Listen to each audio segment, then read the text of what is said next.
So hello everyone, welcome back to banking with Sajal. तो जैसे मैंने बोला था कि एनआईसीएल का एक एग्जाम लेवल वाला वीडियो मैं लेके आऊंगा। तो ये रहा वो वीडियो। आज के इस वीडियो में अपन एक मॉक एनालिसिस करेंगे जो मैंने कल दिया था ऑलिव बोर्ड पे। और देखिए, एनआईसीएल का ना कोई मेमोरी बेस्ड पेपर नहीं मिल पा रहा है।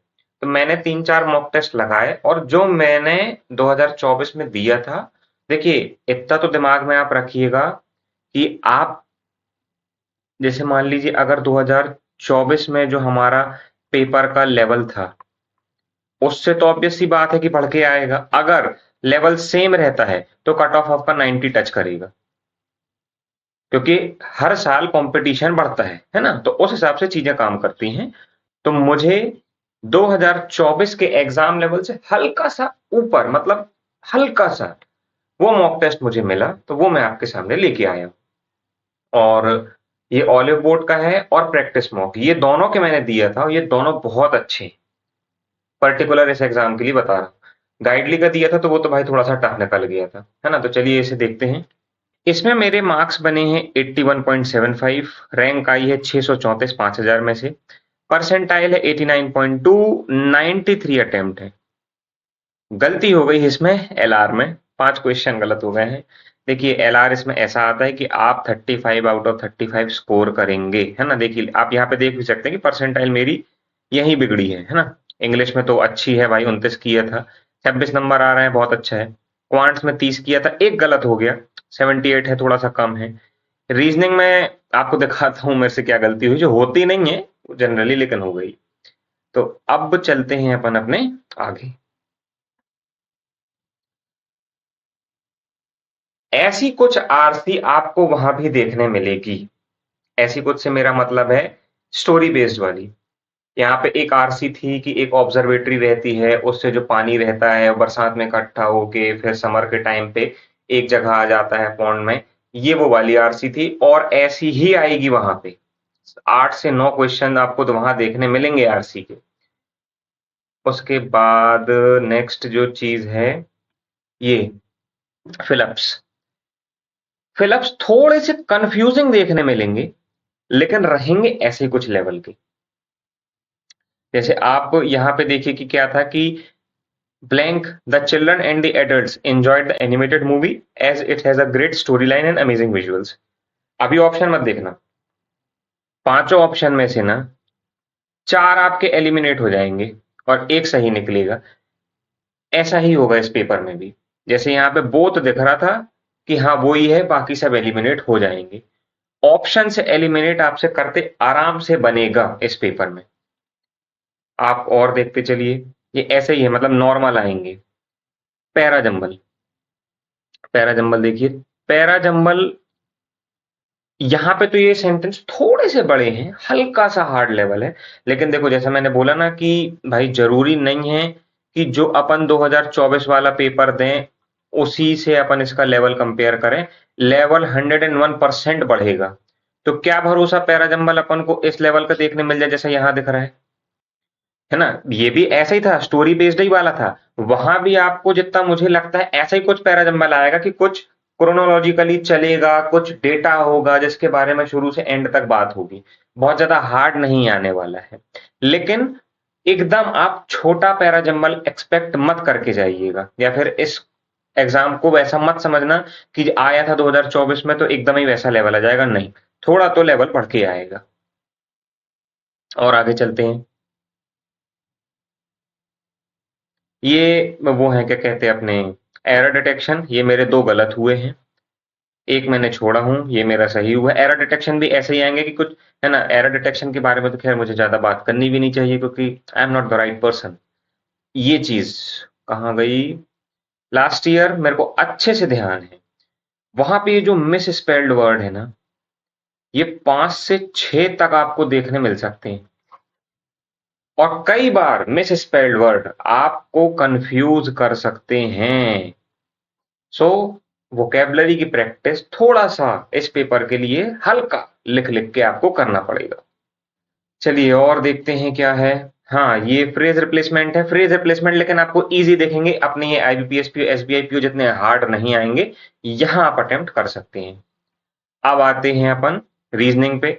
रीजनिंग में देखिए आपको पजल, एग्जैक्ट इतना ही लेवल की देखने मिलेगी, है ना। देखिए पजल की लेंथ इतना ही रहेगी, 3 या 4 लाइन की जितनी ये दिख रही है। बस थोड़ी सी कंफ्यूजिंग रहेगी कि एक या दो पॉसिबिलिटी बनेंगी और एलिमिनेट होके आपसे बन जाएगी। मतलब आपको ये तो जब आप मॉक दे रहे हो, आपको दिमाग में लेके चलना ही है कि रीजनिंग में तो 35 आउट ऑफ 35 करना ही है, इसके बिना तो वहां नहीं निकलने वाला पेपर। मैं बताता हूं इसमें मैंने गलती कहां कर दी थी। एक तो ये मेरा गलत हुआ और ये मेरा गलत हो गया। ये सड़ा सा, मतलब ये सड़ा सा ब्लड रिलेशन गलत कर दिया उन्होंने। मैंने टाइम से पहले ही शायद सबमिट किया था रीजनिंग की इंग्लिश किया था टाइम से पहले, लेकिन ये सड़ा सा ब्लड रिलेशन में गलत कर दिया, थोड़ा सा कंफ्यूज हो गया था तो मैं सबमिट ही कर दिया। मैं क्योंकि मैं थोड़ा सा उस माइंड से भी चल रहा था ना टेस्ट देते टाइम की मेरे को एक पहले तो एक एक्चुअल पेपर ढूंढना है। ये गलत हुआ था, बाकी आप पजल देख सकते हो। अच्छा हाँ, ये अल्फा न्यूमेरिक सीरीज, इस पेपर में अल्फा न्यूमेरिक सीरीज के साथ में नंबर सीरीज दोनों देखने मिल सकती हैं। और मैं, अगर आप मेरे पुराने वीडियोस देखे हो तो मैंने आपसे हमेशा कहा है कि रीजनिंग में क्लरिकल लेवल एग्जाम में आपसे अगर कुछ गलती कराएगा तो वो है ये, या तो बीआर या तो अपनी अल्फा न्यूमेरिक सीरीज। ऐसे ही आपको कोडिंग डिकोडिंग देखने मिल जाएगी। ये आपका डायरेक्शन डिस्टेंस हो गया, ऐसा एक आध मिसलेनियस, ये आपकी एक और पजल, एक पजल और, फिर उसके बाद ये जो मैं बोल रहा था ना, इसमें देखो मेरा एक क्वेश्चन गलत हुआ, मैंने इसमें कुछ गलती करी। उसके बाद आते हैं अपन मैथ्स पे। मैथ्स में आपको अरिथमेटिक बहुत ज्यादा लेवल का देखने नहीं मिलेगा। आप यही समझ लो ना कि अगर अरिथमेटिक के क्वेश्चन मैंने अटेम्प्ट किए हों, क्योंकि मेरा अरिथमेटिक का आप लोगों को पता है कि क्या हिसाब किताब अभी चल रहा है, जंग जारी है, जीतेंगे, लेकिन थोड़ा सा काफी वीक है। तो अगर मेरे से बने हैं तो समझ जाइए कि अरिथमेटिक बहुत ज्यादा लेवल का तो नहीं आने वाला है। और देखते हैं क्या था इसमें आगे। ये आपकी डीआई रहने वाली है, 110% श्योर हूं ऐसे ही लेवल की डीआई आएगी। आपको डेटा सीधा सीधा दिया रहेगा, आपको डेटा डिकोड नहीं करना पड़ेगा, आपको सिर्फ देख के या तो लिखना है या तो देख के या तो आंसर देना है। यही आपका रहने वाला है लेवल। और दिखाता हूं इसमें एक डीआई और थी, ये आपकी नॉर्मल से क्वेश्चन है अपने अरिथमेटिक के, है ना। ये आपकी नंबर, हाँ, मिसिंग नंबर सीरीज और रॉन्ग नंबर सीरीज देखने मिलेगी, तो थोड़ी सी उसकी बल्क में प्रैक्टिस करके जाइएगा, क्योंकि कई बार क्या होता है कि नंबर सीरीज ऐसा टॉपिक है ना कि बहुत क्यूट और बहुत मस्त सा लॉजिक होता है और अपन फंस जाते हैं। और दिखाता हूं आपको, अरे ये मैंने गलत कर दिया यार, 60 रुपये आ रहा था, 20 था ना डिफरेंस, ये कैसे गलत हो गया। और कहाँ गया, हाँ, ये क्या बोलते हैं, मेंसुरेशन। मेंसुरेशन के फॉर्मूले आज से मैं भी डेली लिख के प्रैक्टिस करूंगा, फॉर्मूला भी रट के चले गए ना तो भी हो जाएगा इस पेपर में। मैं बाकी पेपर का नहीं बता सकता, इसका अच्छे से बता दे रहा हूं। और आपको बता रहा हूं, अब आप खाली देखिएगा कि यहाँ पे सिंप्लीफिकेशन कितने देखने मिल रहे हैं। इतने सारे सिंप्लीफिकेशन देखने मिलेंगे, कम से कम मिनिमम तो पकड़ के चलिए कि 12 सिंप्लीफिकेशन तो वहां आपके पेपर में आएंगे। मतलब अगर मैं मोटा मोटा पकड़ूं ना हिसाब, क्वांट्स की बात करूं, आपको एक ही डीआई देखने मिलेगी, जैसे मेरे को तो लग रहा था इसमें दो है लेकिन हाँ एक है। स्पीड मैथ्स आपको कम से कम 12 से 13, मतलब सिंप्लीफिकेशन, नंबर सीरीज या फिर मिसिंग नंबर सीरीज या क्वाड्रेटिक मिला के 5, 5 12 कितना हो गया, 17, 17 और 5 22। फिर उसके बाद आपको 3 क्वेश्चन और स्पीड मैथ्स या फिर ऐसे कुछ को देखने मिल जाएंगे, ये क्या कहते, क्वाड्रेटिक के या फिर रॉन्ग नंबर सीरीज के, और मिनिमम 10 क्वेश्चन अरिथमेटिक, 10 से 12 भी आप बोल के चल सकते हो। तो अब अगर आपने इस पेपर को देख लिया, तो अब बात करते हैं कि टारगेट स्कोर क्या होना चाहिए, सेफ अटेम्प्ट क्या होने चाहिए, मॉक में किस माइंडसेट से देना चाहिए। तीनों सेक्शन में यहां लिख रहा हूं, इंग्लिश, रीजनिंग, अच्छा ये ऐसे लिख रहा हूं जो वहां पिछले साल खुला था, इंग्लिश, रीजनिंग, और आखिरी में क्वांट्स वहां पे पेपर में खुला था। 35, ए सॉरी ये तो 30 होता है, 35, 35, इसमें तो आपको 35 करके ही आना है। एक क्वेश्चन आप छोड़ सकते हो कि अगर अपना वो वाला आता है, कौन सा, वर्ड फॉर्मेशन वाला, तो 34 पकड़ के चलो। यहां पे आपको टारगेट एनी हाउ करना है कि 25 आप टच करो। कितना? 25। और यहां पे 30। अब इसका टोटल कर लो, 5 4 9, 3 और 3 6, 6 और 2 9, 89 हो रहा है।